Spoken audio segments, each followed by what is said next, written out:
Chers téléspectateurs, bonjour, soyez les bienvenus sur le plateau de Congo d'Excellence, une émission initiée par le gouvernement de la République démocratique du Congo dans le but de répondre à la préoccupation du chef de l'État, celle de voir émerger une classe moyenne en République démocratique du Congo. Congo d'Excellence, l'émission qui a la volonté de vous rendre meilleur. Vous rendre meilleur, mesdames et messieurs, en mettant à votre disposition toutes les clés ainsi que toutes les pistes pour vous donner une vie meilleure. Tel est l'impératif fixé par le chef de l'État, pleinement engagé dans la révolution de la modernité. Cet objectif prioritaire ne peut se faire toujours, selon lui, sans l'implication active de la jeunesse, qui est la force vive de cette ambition nationale. Et pour cela, il nous faut donc armer cette jeunesse, il nous faut lui montrer le chemin à prendre, mais surtout lui révéler tous les secrets devant conduire au succès et à la réussite. Quoi de mieux pour cela que d'observer des exemples concrets ? Quoi de mieux pour cela que de partager avec eux leur expérience et leur sagesse. Et voici donc Congo d'Excellence, notre émission, ou plutôt votre émission, une émission qui a ainsi la volonté de pouvoir vous faire découvrir tous les secrets d'une vie meilleure. Congo d'Excellence est une émission au format très simple. À chaque épisode, un invité choisi avec soin selon des critères d'excellence et d'exemplarité viendra sur ce plateau répondre à des questions qui lui seront posées par vous. Je suis Nathalie Faudry pour vous accompagner et Christelle Dibata pour vous servir de guide à travers l'émission Congo d'Excellence, une émission qui se donne la volonté de pouvoir vous offrir tous les secrets d'une vie meilleure. Tout à fait. Aujourd'hui, nous aurons le plaisir d'entendre les questions d'une dizaine d'intervenants. Nous avons sur le plateau Francis, Francine, Vouko et Maïva, mais ils sont plus nombreux que ça. Et maintenant, laissez-moi vous présenter notre invité de marque, mesdames et messieurs. C'est un personnage que vous connaissez et que vous voyez très souvent, mais une question me vient tout de suite à l'esprit. Est-ce que vous le connaissez vraiment ? Derrière la fonction, il y a l'homme. Et avec l'homme, il y a une expérience, des valeurs et des principes qui lui ont d'ailleurs permis d'accomplir de grandes choses. C'est d'ailleurs quelqu'un qui est très pris, un travailleur acharné reconnu par beaucoup comme étant quelqu'un de particulièrement rigoureux. C'est donc avec lui que nous allons débattre aujourd'hui autour des différentes thématiques avec nos jeunes intervenants, Nathalie. C'est un homme qui travaille sans relâche pour vous, chers Congolais. Mesdames et messieurs, accueillez donc avec nous le Premier ministre, son Excellence Matata Ponyo Mapon.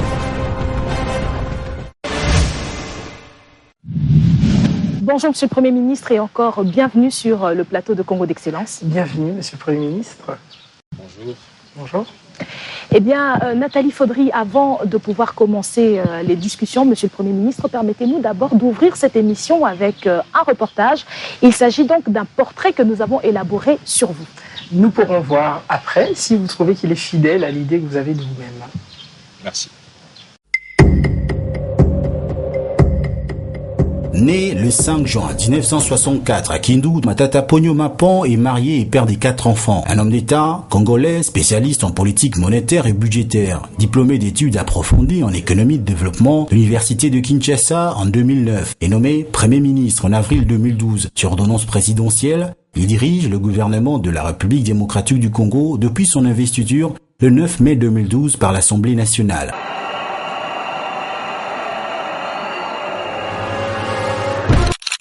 Il a commencé sa carrière politique au ministère des Finances, en qualité de conseiller économique et membre des comités interministériels en la matière. En février 2010, en qualité de ministre des Finances, il préside le caucus de gouverneurs africains auprès du Fonds monétaire international et de la Banque mondiale à Kinshasa. Après avoir exercé en tant qu'assistant à la faculté des sciences économiques de l'université de Kinshasa, Matata Ponyo Mapon a travaillé à la Banque centrale du Congo, BCC, comme expert économiste à la direction des études. Déjà, à cette époque, l'homme est connu comme une personne rigoureuse, disciplinée et méticuleuse. Connu aussi comme une personne sobre, ordonnée, déterminée et droit. L'homme publie, en 2003, avec le professeur Kabuya Kalala, chez l'Harmattan, l'ouvrage intitulé « L'espace monétaire kassaïen, crise de légitimité et de souveraineté monétaire en période d'hyperinflation du Congo, 1999 ». C'est l'époque du noyau dur d'experts économistes de la BCC. La même année, il est recruté et travaille étroitement à la création du BCECO, Bureau central de coordination, et voit le ministère des tutelles lui confier la présidence du comité de pilotage. Pendant 7 ans, il évolue comme directeur général de cette agence du gouvernement. À cette époque, l'homme n'est guère connu de médias et y apparaît pour les rares occasions en tenue décontractée. En faisant ses premiers pas dans le gouvernement et grâce surtout à son savoir-faire ainsi que son style vestimentaire, il est rapidement mieux identifié. Costume noir, cravate rouge, chemise blanche. Acculé notamment par les professionnels de médias, Il en révélera sa symbolique particulière, l'essence de sacrifice, la rigueur, la droiture, des valeurs sur lesquelles il fonde son action. Dans un contexte mondial de crise financière, le gouvernement au sein duquel évolue le ministre Matata Ponyo Mapon a réussi à consolider l'économie congolaise restaurée depuis 2002. Il a eu surtout le mérite de vaincre la volatilité de l'inflation et du taux d'échange. Il a piloté avec succès plusieurs réformes importantes dont certaines ont abouti à des lois, notamment un nouveau code de douane, la loi sur les finances publiques, le nouveau code de marché public, la taxe sur la valeur ajoutée, pour ne citer que ces exemples. Croyant à l'avenir d'une république davantage dynamique et adepte de réformes, il reste préoccupé par la modernisation et le rajeunissement de l'administration publique. Le lancement de la première campagne agricole après 30 ans, la mise en place du programme de réunification de la République démocratique du Congo par voie routière, l'ouverture des sous-comptes pour les financements de projets de développement, aérogares, enseignement, agriculture, infrastructures de base. Cependant, ces efforts connaissent une perturbation importante, à savoir la guerre dans l'est du territoire national, engendrant d'énormes dépenses imprévues. Matata Ponyo Mapon, l'homme épris des valeurs et des vertus, est l'invité de Congo de l'excellence d'aujourd'hui. Voilà, nous voici de retour sur le plateau de Congo d'Excellence en compagnie de notre Premier ministre. Eh bien, dites-moi, Monsieur le Premier ministre, est-ce que ce portrait, vous vous y retrouvez ? Relativement acceptable. L'essentiel est là. L'essentiel est là. Merci, Monsieur le Premier ministre. Eh bien, Monsieur le Premier ministre, nous allons donc ouvrir un peu plus le débat, Nathalie. Les valeurs sont donc très importantes à l'homme. Nous le savons tous que la plupart des grandes civilisations se sont essentiellement basées sur des valeurs. Alors, Monsieur le Premier ministre, pourriez-vous nous dire quelles sont les valeurs qui ont guidé et guident encore toutes vos actions aujourd'hui ? Le travail, l'abnégation, par exemple. Rien d'étonnant quand on vous connaît. Oui. Eh bien, Nathalie, je pense qu'il est temps pour nous d'approfondir donc notre débat. Nous allons donc tout de suite passer sur le premier thème tel que vous l'avez vous-même énoncé, Monsieur le Premier ministre. Il s'agit donc de la valeur du travail. Eh bien, nous savons tous ce qu'est un travail, mais Nathalie, il y a diverses manières de concevoir justement le travail. Tout à fait. Il est d'ailleurs très intéressant de voir ce que de grands hommes qui ont fait de grandes choses ont pu dire du travail. Prenons l'exemple de Voltaire, qui est un grand philosophe de l'époque des Lumières en France. Et Voltaire nous dit « Le travail éloigne de nous l'ennui, le vice et le besoin ». Et nous citerons également Anne Frank, Monsieur le Premier ministre. C'est une jeune Allemande juive qui est décédée dans un camp de concentration à l'âge de seulement 13 ans. Et pourtant, Anne Frank avait fait preuve d'une grande maturité. Elle avait laissé derrière elle un journal qui est d'ailleurs célèbre à travers le monde. Et elle y dit que la paresse peut paraître attrayante, mais le travail apporte la satisfaction. Alors, Monsieur le Premier ministre, quelle est la citation qui vous correspond le plus ? Toutes les citations que vous avez citées sont des citations qu'on peut considérer comme universelles. Et ce sont des citations qui résistent à l'usure du temps. Elles sont vraies aujourd'hui, elles l'ont été, et elles resteront vraies dans l'avenir. Donc, elles me conviennent. Merci à vous. Voilà, nous allons donc passer à la série de questions. Monsieur le Premier ministre, tel que vous l'avez constaté, c'est donc une série de jeunes que nous avons réunis ici autour de ce plateau. Des jeunes qui ont pour la plupart un âge d'embrasser déjà la carrière professionnelle, des jeunes qui ont des questions, des préoccupations. Et nous allons donc commencer avec ce thème qui est donc la valeur du travail avec Francis, qui est donc notre tout premier intervenant pour sa question. Bonjour Monsieur le Premier ministre. Bonjour. C'est Francis Matouanga, étudiant en forage de production à l'Institut du pétrole et du gaz. Monsieur le Premier ministre, vous avez su, par votre travail, gravir de nombreux échelons de la hiérarchie et assumer de hautes responsabilités. Et dites-nous, Monsieur le Premier ministre, quelles sont ces valeurs qui vous ont permis d'y parvenir ? Et d'abord, merci beaucoup pour vous tous qui êtes là. Ça nous fait énormément plaisir de vous rencontrer parce que l'avenir du Congo, c'est la jeunesse. S'agissant de votre question, je dois vous dire qu'en toute sincérité, le travail et le travail bien fait est au centre du progrès. est au centre de la performance, est au centre du succès, dans tous les secteurs possibles. Mais concernant, j'ai toujours mis le travail au centre de ma vie professionnelle et bien avant dans ma vie scolaire et académique. Le travail, tout le monde peut dire qu'il travaille, mais il y a des échelons de travail. Il y a le travail bien fait, mais il y a le travail qualifié d'excellence. Voyez-vous, à l'université, quand on cote quelqu'un, il y a le bien, il y a le très bien, il y a l'excellent, il y a les grandes distinctions. Donc, quand vous travaillez, vous devez avoir les soucis de faire la différence. Vous devez avoir les soucis de faire un travail de qualité. Vous devez avoir les soucis d'être apprécié par votre chef hiérarchique. Pas question de dire oui, j'ai fait, je pars. Le travail bien fait résiste à l'usure du temps.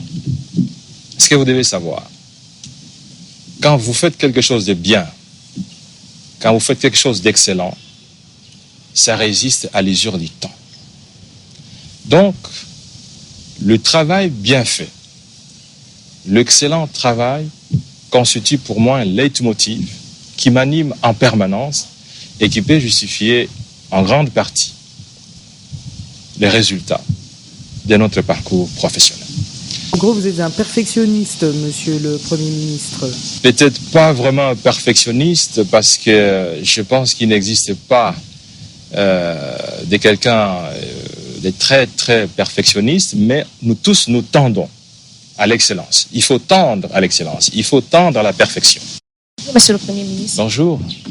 Francine Ilongo Yantinga, assistante à l'ISP Gombe. Son Excellence, nous aimerions savoir, lorsque vous entreprenez quelque chose et que vous n'atteignez pas vos objectifs, êtes-vous du genre à vous démoraliser ou vous vous dites ce n'est que partie remise? Bon, d'abord, vous devez savoir, vous qui êtes encore jeune, que la vie est un combat. La vie est un combat.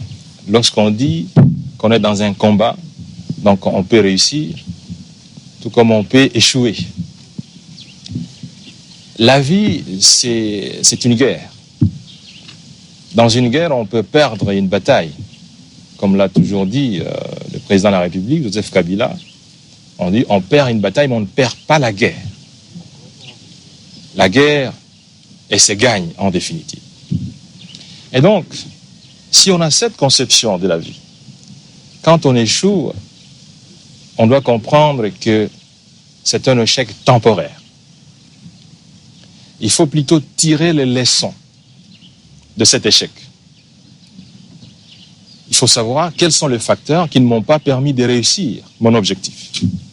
Et à ce moment-là, vous les analysez à fond, minutieusement, et de cet échec, vous pouvez tirer les ressorts du succès. Ce qui est dramatique dans la vie, c'est que vous puissiez commettre les mêmes erreurs 10 fois, les mêmes erreurs 5 fois. Effectivement, il y a des gens qui commettent les mêmes erreurs plusieurs fois. C'est-à-dire qu'ils ne sont pas à mesure de tirer les conclusions d'un échec. Winston Churchill, qui est un homme célèbre, opérateur politique célèbre, disait que lui, il envisageait dans tout ce qu'il faisait l'échec zéro. Mais ceci ne veut pas dire qu'il ne rencontrait pas les échecs. Mais lorsqu'il rencontrait un obstacle et qu'il n'arrivait pas à le franchir, il examinait toutes les voies possibles pour ne pas rencontrer le second échec. Et il faut savoir trouver dans le réservoir des échecs tous les outils nécessaires pour vaincre la vie, pour vaincre les obstacles futurs. Et vous savez, l'histoire politique du monde nous renseigne que la patience est une vertu. La constance est une arme pour gagner l'avenir. Si vous regardez l'histoire de Jacques Chirac, de François Mitterrand, on vous dira que c'est des hommes qui ont postulé à des fonctions plusieurs fois. Mais enfin, ils ont gagné lorsque personne n'y croyait, mais eux-mêmes y croyaient fermement. En résumé, madame, il ne faut jamais vous décourager lorsque vous êtes convaincu que vous êtes sur une bonne voie et lorsque vos objectifs ont été bien définis dans tous les secteurs possibles, y compris dans les secteurs des entreprises. Vous pouvez commencer une activité commerciale, vous tombez en faillite, ceci ne doit pas vous décourager. Vous devez recommencer et aligner les meilleures armes possibles. Merci Francine. Nous passons à présent la parole à Maëva pour sa question. Bonjour Monsieur le Premier ministre. Bonjour. Cheke Wademe Naboussa Maëva, licencié en économie et développement et actuellement en quête d'emploi. Monsieur le Premier ministre, aujourd'hui, une conception populaire a pris corps dans le milieu des jeunes, selon laquelle on peut réussir sans effort. Autrement dit, chance et lokokamba. Qu'en pensez-vous et quels conseils pratiques pourriez-vous leur donner au fait? Voilà, madame, merci pour votre question qui tire la substance dans les communs de nous les Congolais.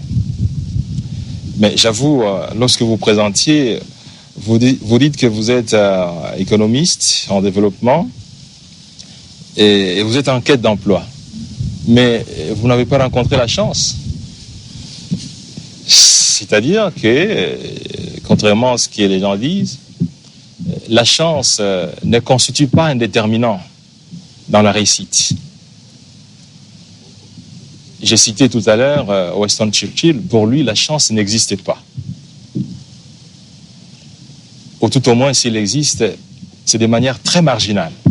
Parce qu'il nous arrive tous que quelque chose se présente devant vous alors que vous n'attendiez pas. Mais le destin doit être forgé dans ce qui peut être considéré comme des facteurs qui déterminent la réussite. Nous avons parlé ici du travail bien fait. Nous avons parlé de la résistance aux échecs, aux obstacles. Nous avons parlé de la persévérance. Je crois, à mon avis, qu'il faut absolument exclure dans le domaine de la réussite, dans les domaines de la recherche de la performance, la chance comme un facteur déterminant.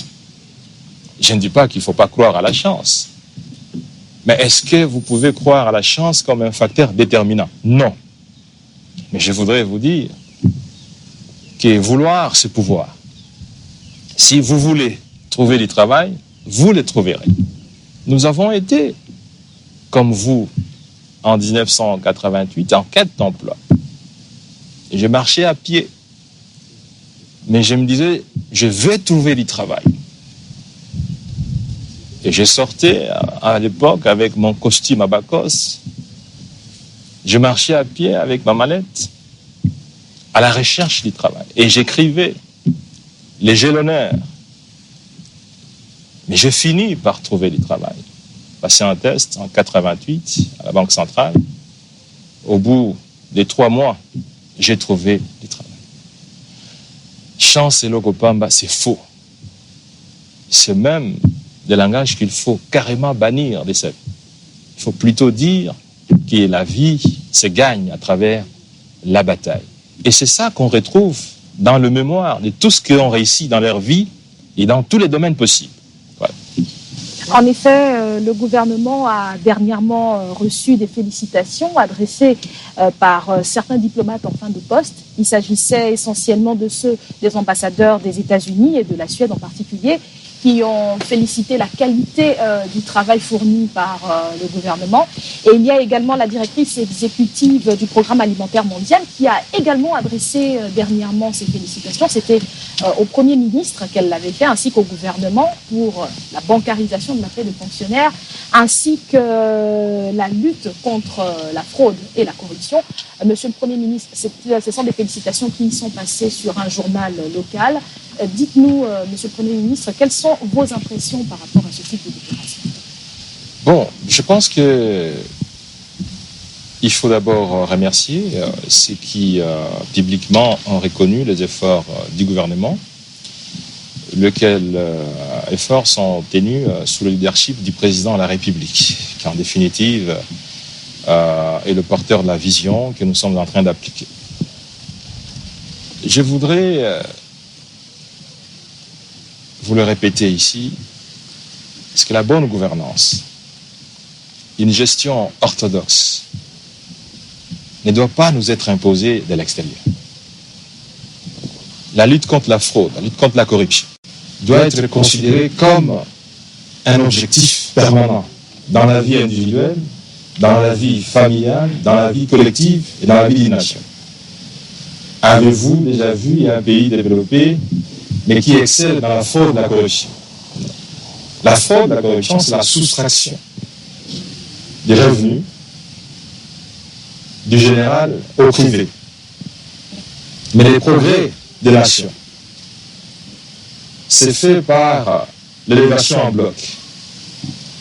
Un jour, j'ai reçu Eli Kambokolo, qui est un grand historien de ces pays, et dans l'analyse des facteurs qui sont à la base du sous-développement des pays, Eli Kambokolo disait, lorsqu'on cherche à progresser seul, on finit par être tiré vers le bas. Lorsqu'on progresse en bloc, il n'y a personne pour vous tirer vers le bas. Ceci veut dire que la gouvernance est un facteur qui s'impose à nous tous.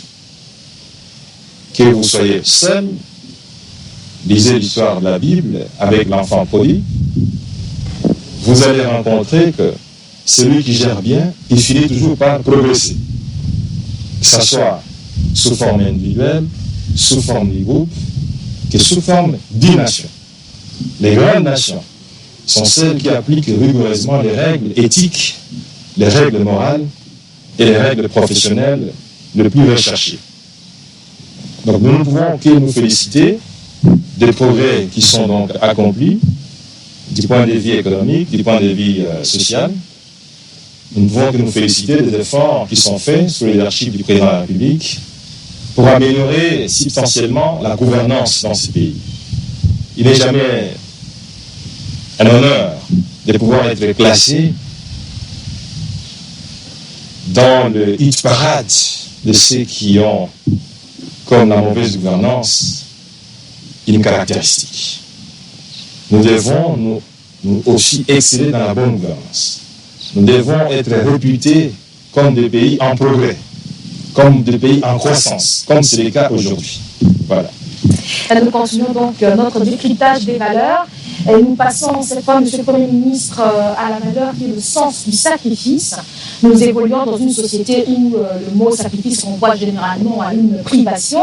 Et il est devenu courant d'entendre parmi les jeunes l'expression de génération sacrifiée. Et pourtant, Nathalie, le sacrifice reste une dimension incontournable dans l'arche vers l'évolution d'une société. Tout à fait. Prenez cette phrase qui dit « Nos normes sont nées des besoins passés de la société ». Mais une société est-elle vouée à demeurer éternellement la même? L'observance des règles communes se fait dans le sacrifice constant de l'individu à l'État.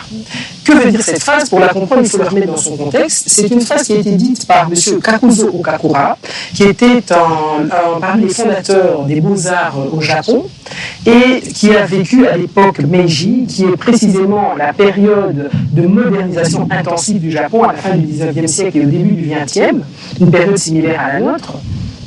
Et M. Okakura, qui est un fervent défenseur des valeurs traditionnelles et de la culture nippone, et qui prône d'ailleurs une modernisation intégrant cette culture, va néanmoins appeler dans cette phrase le peuple japonais à accepter de changer ses habitudes et de se soumettre au cadre modernisé imposé par l'État afin de favoriser l'évolution collective de cette société. Je pense que ce sont la même démarche dans laquelle vous êtes engagé aujourd'hui.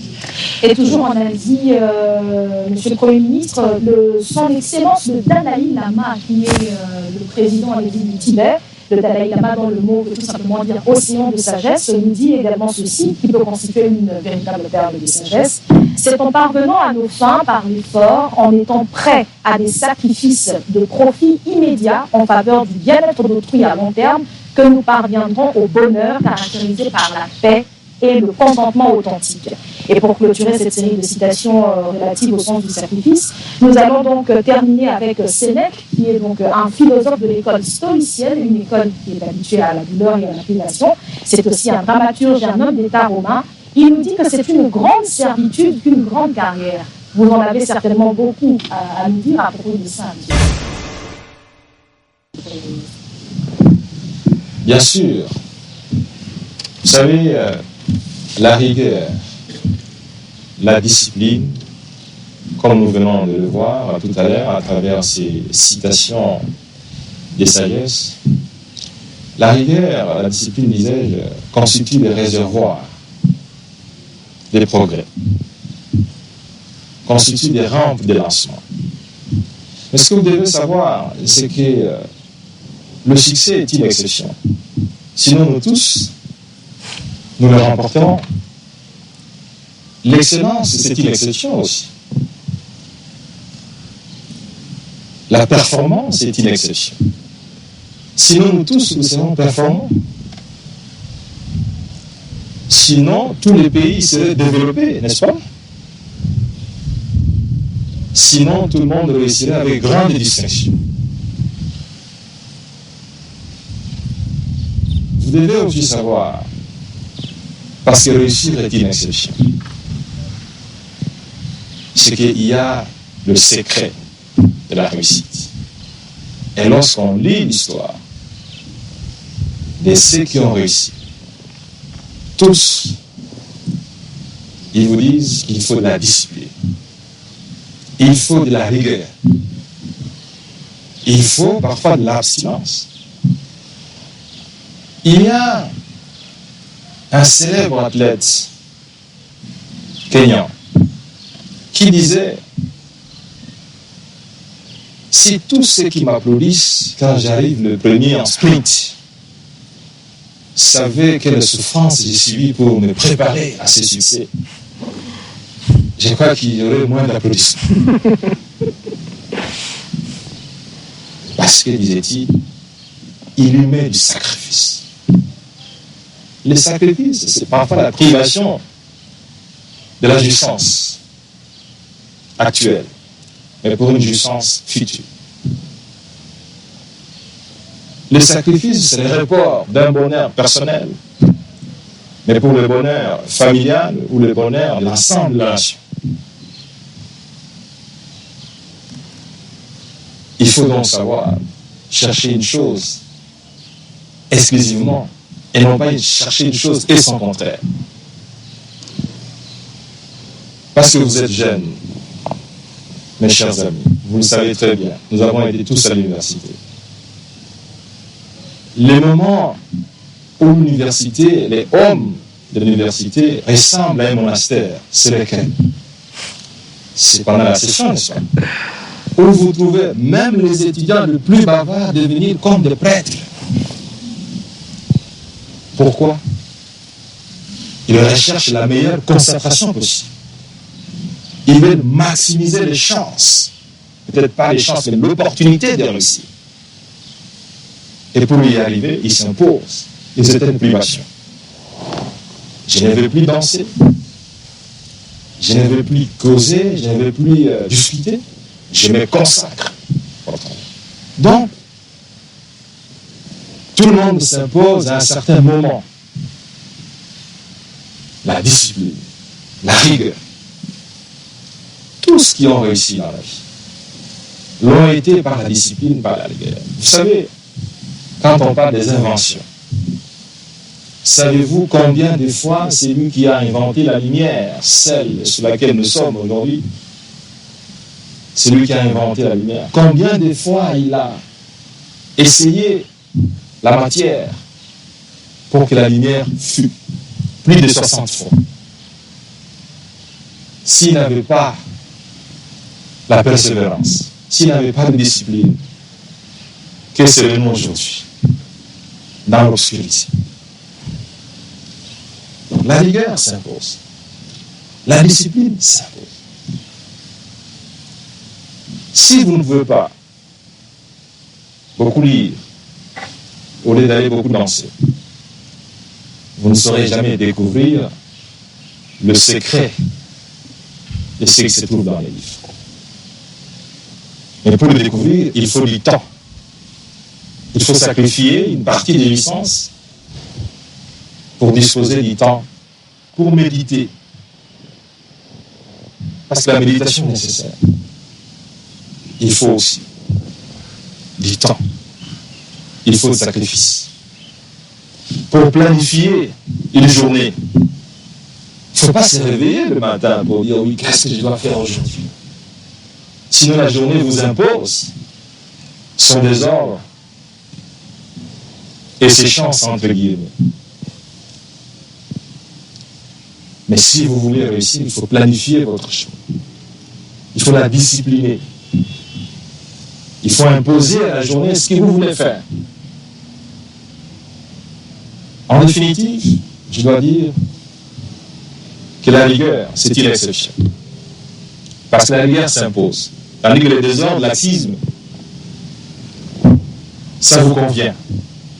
Mais si vous voulez progresser, si vous voulez vous distinguer, si vous voulez exceller, il faut adopter la rigueur. Il faut adopter les sacrifices. Il faut savoir vous priver du bien aujourd'hui pour le partager peut-être à long terme. Non pas pour vous-même, mais pour tout le monde, y compris vous-même. Merci, Monsieur le Premier ministre. Nous allons repasser la parole à nos intervenants. Je pense que nous allons commencer par Vouko et sa question. Bonjour, Monsieur le Premier ministre. Bonjour. Vouko Nondo, étudiant à la faculté d'administration des affaires et sciences économiques à l'Université protestante du Congo. Monsieur le Premier ministre, en référence à une citation d'Aristote qui dit « Le sacrifice est une condition de la vertu ». Quel impact a eu l'essence du sacrifice dans votre vie tant universitaire que... Je crois que cette citation, elle est vieille comme le monde, mais elle est aussi d'actualité. Parce qu'effectivement, le sacrifice, si vous regardez même l'histoire de la Bible, les sacrifices, c'est comme du fumier. Pour planter, pourquoi vous cherchez le fumier? C'est parce que vous voulez avoir la bonne terre pour que la plante puisse avoir le meilleur progrès possible. Et moi, je pense que nous devons le savoir, nous qui sommes encore jeunes, davantage vous qui avez encore l'avenir, qu'il faut absolument avoir le sens du sacrifice. Il faut enlever dans le sens du sacrifice les contenus péjoratifs, mais les contenus universels, les contenus éthiques qui veulent que vous puissiez consacrer les temps nécessaires aux choses utiles pour vous-même, pour votre famille et pour l'ensemble de la communauté. Il ne faut pas considérer la vie comme une partie des jouissances à 100%. Dieu a créé le monde avec la journée et la nuit. Vous aussi, vous devez créer votre monde à vous, où le sacrifice a un sens. Sinon, la vie n'aurait pas de sens. Le sacrifice, c'est cette capacité que l'homme et la femme ont à se pouvoir se priver d'une jouissance disponible, par exemple. Vous êtes ministre des Finances et votre signature suffit pour décaisser des millions de dollars dans les comptes généraux du Trésor. Le sacrifice, c'est cette discipline que vous vous imposez en dépit de la capacité que vous donne cette signature de pouvoir vous conformer rigoureusement aux règles éthiques et morales de la gestion des fonds publics au profit de tout le monde. La vie, elle est très relative. il y a ceux qui sont nés dans des familles modestes, comme moi. Je suis né dans une famille modeste. Dans une maison, il n'y avait pas d'eau courante, il n'y avait pas d'électricité, il n'y avait pas d'étole non plus, une maison à chaume, il n'y avait pas de ciment. La natte pouvait constituer un endroit de sommeil, mais j'étais content. Quand on est jeune, on est content, surtout si les parents jouent les rôles qu'il faut. Et mes parents m'ont bien éduqué, je suis fier de mes parents, qui sont d'ailleurs tous vivants, je les salue en passant. Et donc, il faut vivre sa jeunesse dans les conditions qui sont celles que Dieu vous a données. Et il y a ceux qui sont nés dans des familles beaucoup plus riches, mais qui peuvent ne pas avoir la jouissance familiale que peuvent disposer les enfants qui vivent dans des familles modestes. Je crois que tout est relatif, tout est fonction de la façon dont les parents entretiennent leur famille. Et par rapport à votre vie, qui était une vie assez rigoureuse, pendant justement que vos amis s'amusaient, est-ce que vous avez l'impression de regretter peut-être d'avoir eu une jeunesse assez sérieuse? Non, je ne le regrette pas. Vous savez, je pense que lorsque vous avez des parents qui vous éduquent de le bas âge, que la jouissance n'a pas de fin. C'est vrai que mon père était tellement rigoureux que je pensais qu'il était trop sévère. Mais aujourd'hui, lorsqu'on regarde les résultats de ce qu'il a sémé, on peut se dire qu'au-delà de l'apparence que nous voyons comme enfants, c'est plutôt une sémence de qualité qu'il a plantée. Et donc, je crois savoir qu'il faut absolument se méfier de l'apparence. Il faut se méfier vraiment de l'apparence parce que, malheureusement, le fond, le meilleur qui est couvert, ne se voit pas peut-être à l'œil nu. Vous savez, je l'ai dit ici, que la vie est un combat. La vie est une lutte permanente. Et donc, il y a des échecs, il y a des réussites. Je me suis effectivement sacrifié dans certains dossiers, dans certains projets, et je n'ai pas eu le sentiment à la fin d'avoir rencontré les objectifs que j'ai recherchés. Excellence, vous portez toujours une cravate rouge. En tout cas, c'est parmi les éléments qui permettent de vous identifier. Et à ce jour, beaucoup y voient une appartenance à une quelconque société secrète. Y a-t-il une symbolique particulière derrière cela? Bon, voilà, je crois que le port, la cravate rouge, je l'ai dit plusieurs fois, c'est un symbole. C'est un symbole que j'ai voulu arborer pour envoyer un signal fort dans les domaines notamment de la gouvernance économique, dans les domaines du sacrifice, dans les domaines de la discipline, dans les domaines de la rigueur. Et je vous ai dit que le rouge symbolise un effort. Le rouge symbolise une discipline. Lorsque je suis arrivé au ministère des Finances en février 2010, la réputation de ce département n'était pas conforme aux attentes de beaucoup de gens. Mais nous y avons apporté les changements, qui est symbolisé notamment par cette issue que nous arborons au cou. Et aujourd'hui, je pense que la communication passe, parce que c'est devenu effectivement un symbole, la discipline, un symbole du progrès. Et j'avoue que j'ai reçu beaucoup de compatriotes qui se sont déclarés partisans de ces tissus rouges au cou. Et je les encourage d'ailleurs. Et pourquoi toujours la cravate et jamais de chemise? Une chemise rouge, par exemple? Non, écoutez, j'ai dit que c'est un symbole que j'ai choisi, mais malheureusement, Au-delà de la cravate rouge, il y a la chemise blanche que j'ai choisie, il y a le costume noir que j'ai choisi, mais vous savez, les rouges frappent. Les rouges se distinguent peut-être fortement, peut-être. C'est pour ça que les gens retiennent les rouges et non pas les blancs et non pas les noirs. Voilà. Voilà, nous avançons toujours au gré de ce généreux échange. Je rappelle que notre invité du jour est donc le Premier ministre Matata Ponyo, qui donc nous a accordé de son temps, qu'il gère avec beaucoup de parcimonie d'ailleurs. Et c'est la valeur avec laquelle nous allons maintenant continuer nos échanges. Monsieur le Premier ministre, c'est d'ailleurs celle qui vous illustre le plus. Elle a déjà fait l'objet des interventions tout à l'heure. Il s'agit de la rigueur et de la discipline. Ces deux valeurs confèrent de la grandeur et de la noblesse à celui qui les pratique. Mais malheureusement, la rigueur et la discipline ont perdu beaucoup de leur attrait dans la société actuelle, surtout auprès des jeunes.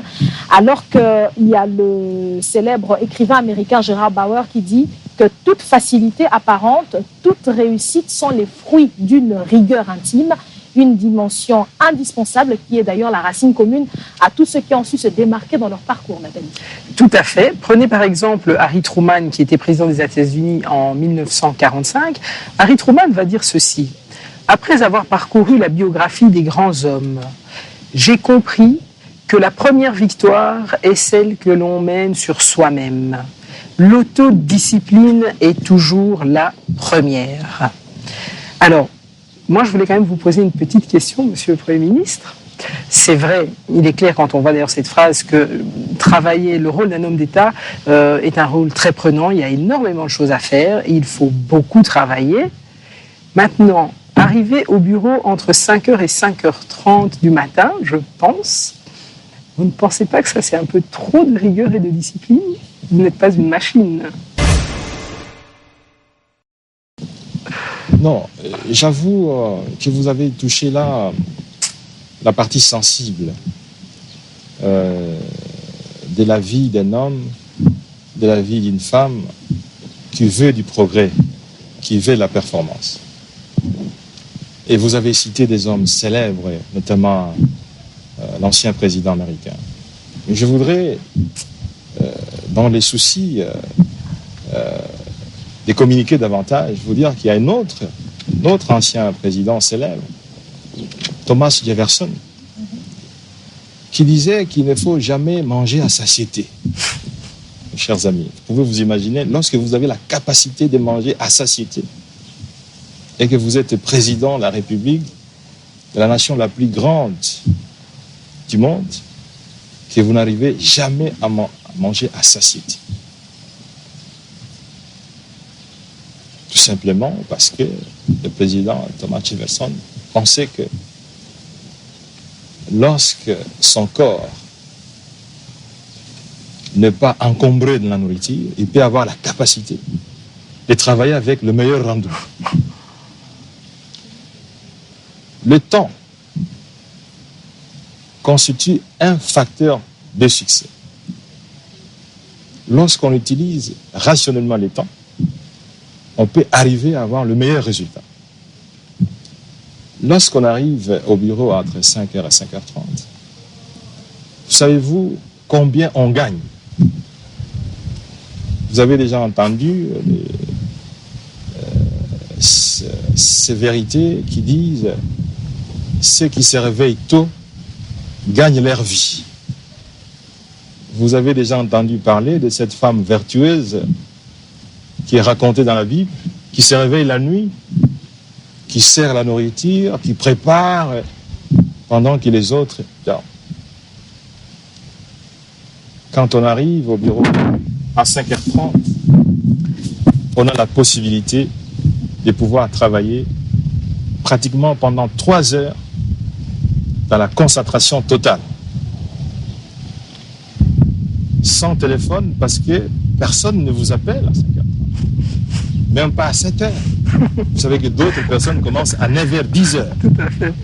À ce moment-là, vous avez terminé votre travail et tout ce qui arrive trouve du travail à faire.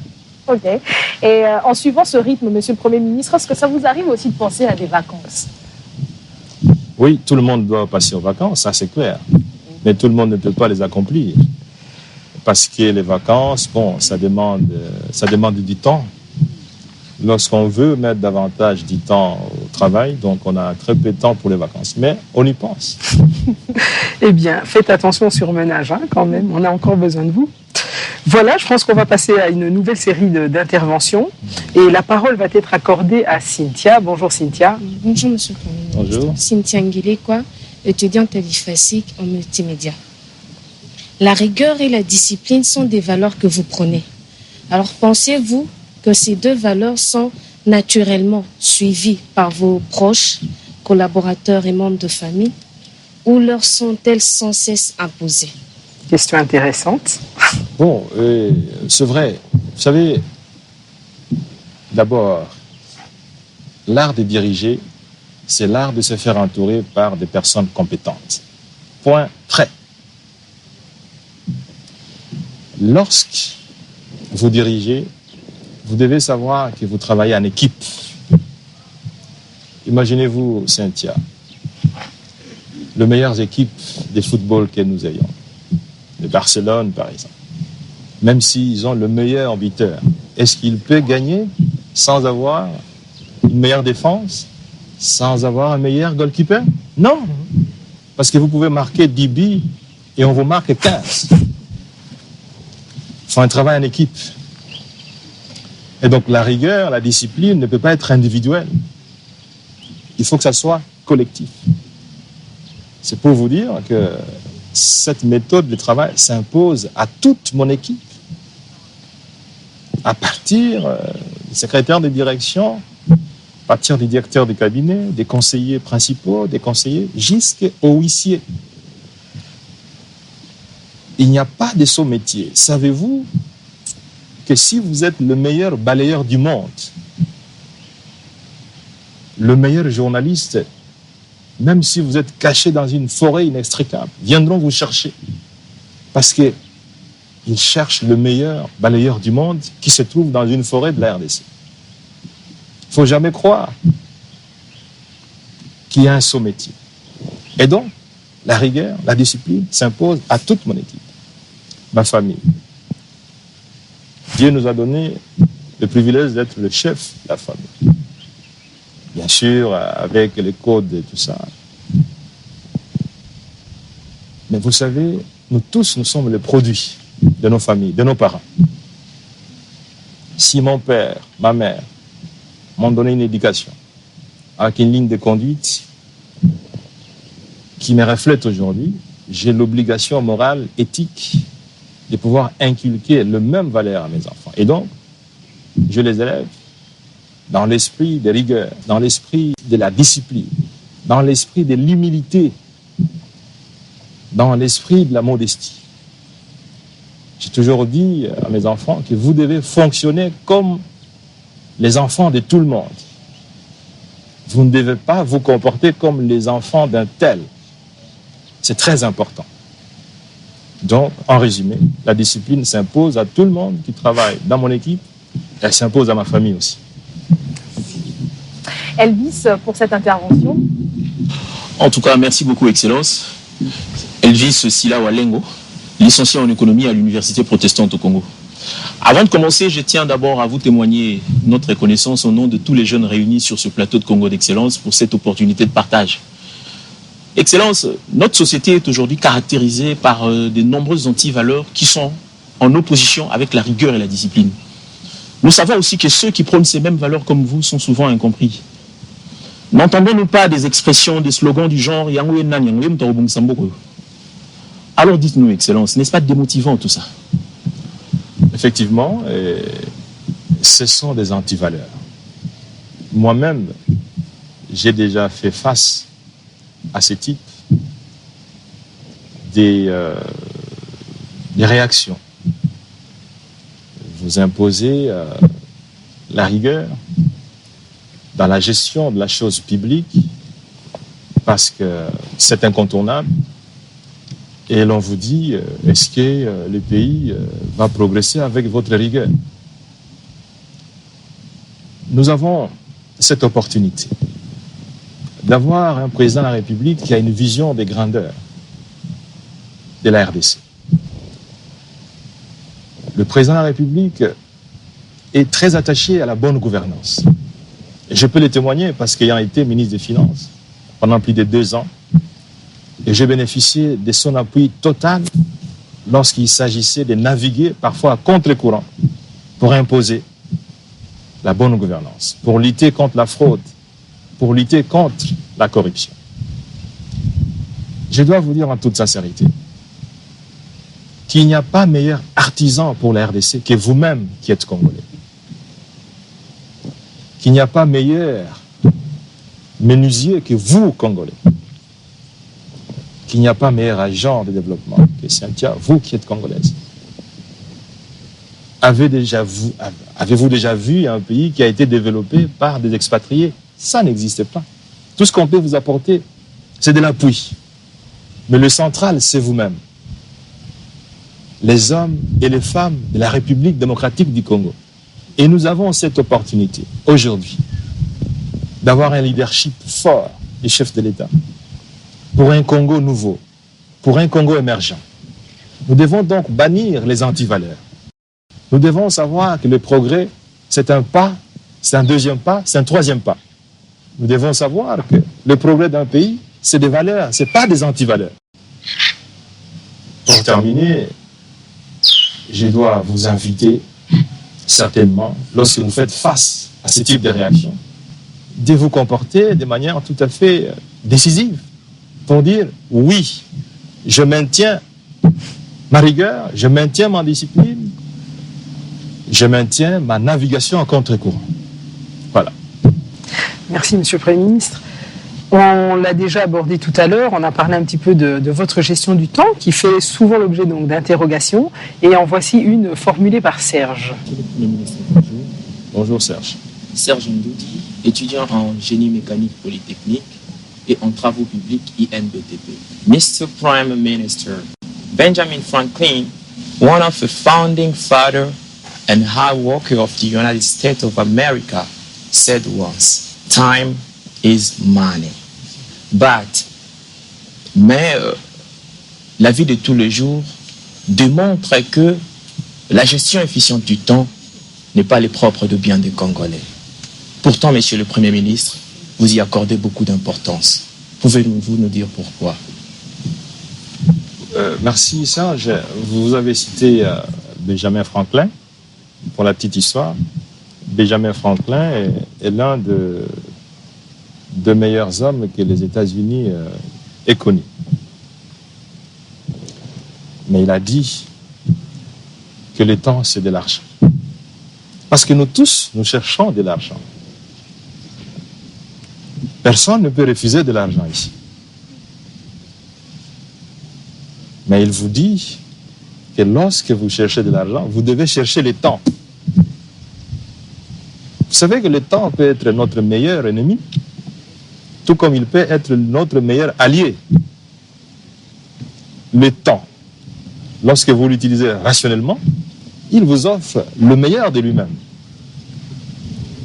Le temps, lorsque vous l'utilisez irrationnellement, il vous amène vers le sous-développement. Il vous amène là où se trouve la majorité. Les gens doivent comprendre que l'usage du temps est un facteur déterminant du progrès individuel, familial, collectif et même au niveau des nations. Ce qui vous frappe, Serge, quand vous voyagez, c'est quoi dans le pays développé? C'est notamment l'usage rigoureux du temps. Et même nous qui avons l'usage laxiste, quand nous voyageons, dès que nous arrivons dans ces pays, on commence à regarder la montre. Non, mais non, je ne dois pas arriver en retard. Pourquoi? Parce que dans ces sociétés, le temps constitue un facteur du progrès. Il faut absolument que nous puissions savoir rentabiliser les temps. Et même ceux qui ont fait l'économie, ils savent que le temps est une variable qu'on intègre dans certaines fonctions. Mais ici, chez nous, certaines personnes peuvent vous dire que non, le temps, écoutez, si on ne le fait pas aujourd'hui, on le fera demain. Si on ne le fait pas demain, bon, même le mois prochain, la procrastination, l'habitude à pouvoir reporter ce qu'on peut faire aujourd'hui à demain ou après-demain. Et ça, c'est le facteur de l'échec dans la vie. Dernière question de cette série, c'est une question de Myriam. Bonjour, monsieur le Premier ministre. Myriam Elébé, étudiante à l'UPC dans la faculté d'administration des affaires et sciences économiques. Monsieur le Premier ministre, que pouvez-vous dire à ceux qui pensent qu'avancer même dans les désordres est bon pour autant qu'on atteigne ses objectifs? En d'autres termes, la fin justifie-t-elle le moyen? À mon avis, la fin ne justifie pas les moyens. Parce qu'à ce moment-là, vous pouvez atteindre des résultats avec des moyens de tricherie, avec des moyens de corruption, avec des moyens qui ne sont pas éthiques, qui sont des moralités douteuses. À mon avis, les désordres ne profitent qu'à ceux qui ne veulent pas progresser. Tous qui veulent progresser considèrent l'ordre comme un facteur de réussite. Il faut bannir le désordre. Il faut bannir l'improvisation. Tout doit être une machine organisée, programmée. On doit savoir que, voilà, si nous fonctionnons comme ça, Cynthia va réagir de cette façon. On sait vous programmer. L'honnêteté, c'est une valeur qui s'apparente à l'ordre. La constance, on doit savoir vous programmer. Le manque de duplicité, tout ce qui est désordonné, tout ce qui est péjoratif, ne peut pas vous aider à vous élever. Parce que vous êtes jeune, parce que vous avez l'avenir devant vous. Prenez l'organisation, prenez la constance, prenez l'honnêteté comme des variables qui sont considérées comme des valeurs, des rampes de lancement. Voilà. Merci, Monsieur le Premier ministre. Je pense que nous allons maintenant passer au dernier thème de ce débat, mais qui n'est pas des moindres, la famille. La famille, la cellule de base dans toute société. La famille est aussi le temple de la survie des traditions, mais aussi de la préparation du futur avec l'éducation des enfants. Cette survie, d'ailleurs, va bien entendu, elle aussi, devoir surfer sur la vague de la modernisation. Et les générations qui viennent ont dans ce schéma une grande responsabilité, puisque c'est eux qui devront prendre la relève. Voilà, prendre la relève, Monsieur le Premier ministre, et nous allons illustrer justement ce que Nathalie vient de dire par un proverbe chinois qui l'illustre d'ailleurs très bien. Le père sème, le fils récolte. En d'autres termes, il faut investir dans ses enfants. Et un proverbe français qui vient compléter le tout. Un bon père de famille doit être partout, premier debout, dernier couché. Votre avis à ce sujet, Monsieur le Premier ministre? Merci pour cette question qui se réfère à la famille. D'entrée des jeux, je voudrais vous dire que la famille constitue la base de tout problème. Et à mon âge, j'ai toujours considéré la performance comme étant la résultante d'un triangle au-dessus desquels vous retrouvez Dieu. Et dans les deux coins d'en bas, vous trouvez la famille et vous trouvez le travail. Voilà le secret du triangle. Dieu, le travail et la famille. La famille constitue un élément fondamental du succès. De par même l'histoire biblique, on dit très bien que la famille est le socle. Et je dois vous dire que j'accorde une importance cardinale à la famille. Parce que si vous avez un équilibre au niveau familial, vous avez la chance de pouvoir réussir dans ce que vous entreprenez. Aline, pour ouvrir la série de questions. Bonjour. Bonjour, Aline Nganjou, assistante à l'UNITIM. Excellence, au regard de l'éthique de vie et des valeurs que vous venez de souligner, dites-nous, est-il facile de concilier la vie professionnelle et familiale? Comment y parvenez-vous?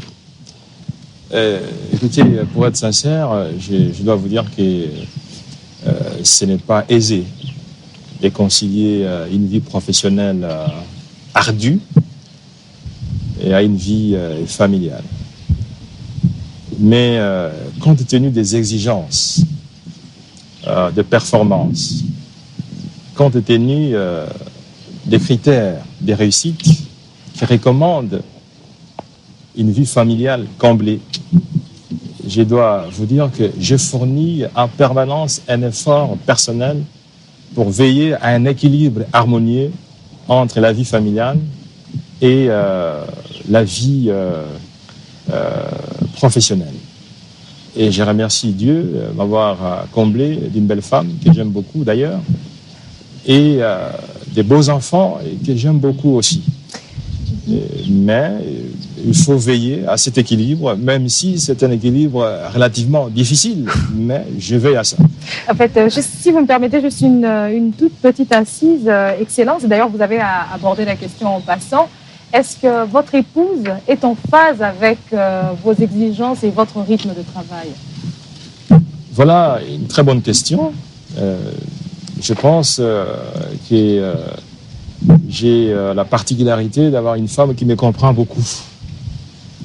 Je sais que c'est un exercice délicat, mais j'ai toujours bénéficié de la compréhension, en tout cas, de mon épouse et de mes enfants.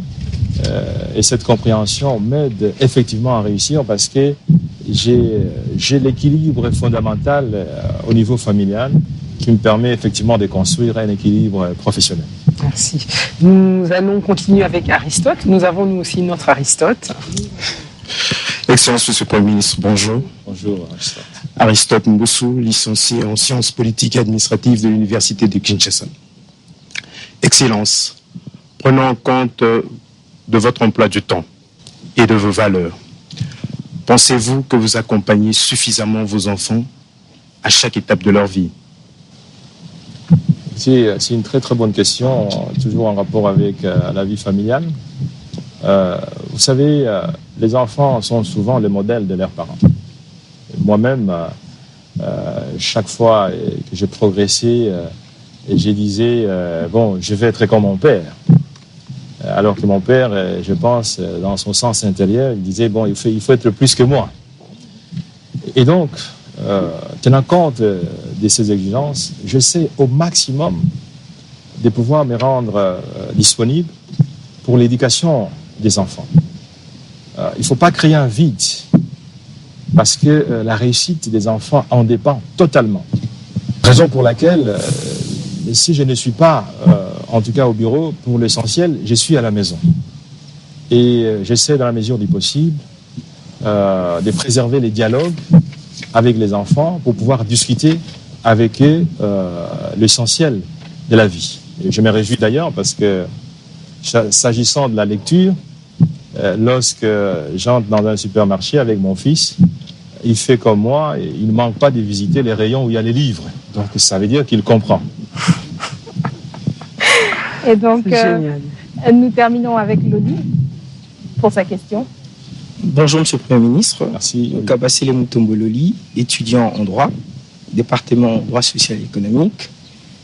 Monsieur le Premier ministre, quelles sont les valeurs centrales au cœur de l'éducation que vous avez reçue de vos parents et riche de tout ce que vous avez pu développer par la suite, quelles valeurs comptez-vous transmettre à vos enfants?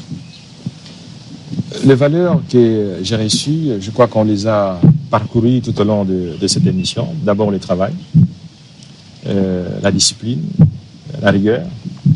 Je suis né d'une famille de près de 18 personnes. Et donc, on m'a inculqué ces valeurs de travail avec répétition qu'à un certain moment, comme je vous l'ai dit, j'avais l'impression que le papa était vraiment sévère. Et je répète la même chose pour mes enfants. Il faut que les enfants soient élevés dans la culture du travail bien fait, et non dans la culture de la jouissance, et non pas dans la culture de la facilité. Il faut que les enfants soient élevés Et je l'ai fait dans la culture de l'honnêteté intellectuelle, dans la culture de la constance, de la transparence. Charles de Gaulle disait qu'il faut être toujours soi-même. Et le dimanche passé, notre pasteur à l'église disait qu'il faut courir votre propre course. Ne courez pas la course de Cynthia, de Loli, d'Aristote. Courez votre propre course. Et donc, ces valeurs-là, j'essaie de les communiquer à mes enfants. Et je suis convaincu, parce que ce sont des valeurs universelles de réussite et de progrès, que ces valeurs vont pouvoir les aider à réussir. Voilà, si l'eau finit par avoir raison du roc, la rigueur finit toujours par avoir raison de toute difficulté.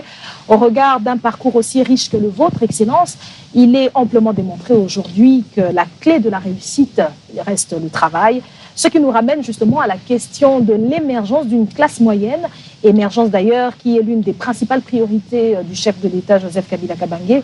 En tant que chef du gouvernement, pouvez-vous, Excellence, nous éclairer davantage à ce sujet, surtout que vous êtes entouré de cette jeunesse qui va constituer demain les rangs de cette classe moyenne? Très bonne question, madame. Effectivement, cette émission s'inscrit dans la vision du président de la République, Joseph Kabila Kabange, qui souhaite l'émergence d'une classe moyenne congolaise. Si nous voulons un Congo fort, si nous voulons un Congo puissant, si nous voulons un Congo riche, nous devons avoir des Congolais, des Congolaises qui sont riches.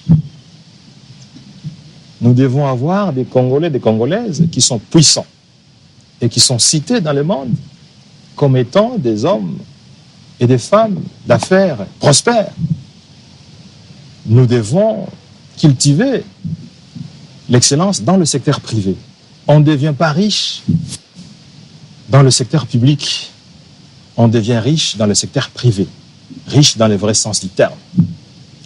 Et donc, nous devons amener la jeunesse congolaise à prendre des risques, à prendre des initiatives dans les domaines du secteur privé, pour qu'ils deviennent aussi des riches, qu'ils deviennent aussi des hommes de référence.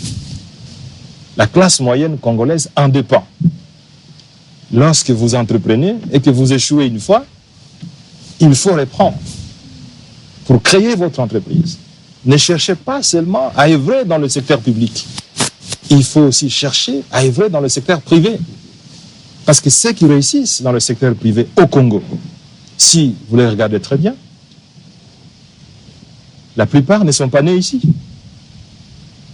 Et vous qui avez la culture congolaise, vous qui avez la terre congolaise, vous qui avez une liaison invisible avec cette terre, vous pouvez vous déployer pour devenir riche. Vous pouvez vous déployer pour devenir excellent, même dans le secteur public. Voilà la raison de l'initiative du chef de l'État que nous sommes en train de mettre en œuvre. C'est celle d'appeler les jeunes Congolais, les jeunes Congolaises, à pouvoir prendre cette aventure au profit de la nation, à pouvoir créer la richesse, à devenir riches et à faire partager cette richesse par l'ensemble des Congolais et des Congolaises. Sans oublier, Monsieur le Premier ministre, que les opportunités, vu effectivement le potentiel du pays, sont multiples dans de très nombreux secteurs, en particulier l'agriculture, et que peut-être il faudrait que les jeunes aient le courage de quitter les villes et d'aller à l'intérieur où se trouvent réellement ces richesses. Absolument. Il faut vivre partout. Et la volonté du président de la République, c'est que la jeunesse se déploie dans l'ensemble du pays. Et c'est pour ça que nous accordons, nous, ces gouvernements, une importance particulière à l'agriculture. Vous avez vu un jeune Congolais qui vivait à Londres, qui a tout abandonné à Londres et qui est venu ici et qui a bénéficié de l'appui du gouvernement pour faire l'agriculture dans la périphérie de la ville de Kinshasa. Donc il faut essayer. Voilà. Excellence, Monsieur le Premier ministre, nous vous remercions de nous avoir généreusement accordé de votre temps si précieux et d'avoir pu faire ce témoignage de votre parcours. Et bien sûr, nous adressons également nos sincères remerciements à nos différents intervenants et pour leur gracieuse contribution et leur disponibilité. À vous, Excellence, eh bien, nous ne pouvons que dire merci, surtout parce qu'on sait que vous êtes un homme extrêmement parcimonieux de votre temps. Merci encore de cet enrichissant échange. Quant à vous, chers téléspectateurs, nous allons nous retrouver donc très bientôt avec un nouvel invité pour Congo d'Excellence. D'ici là, merci de rester avec nous. À très bientôt. Merci. Merci.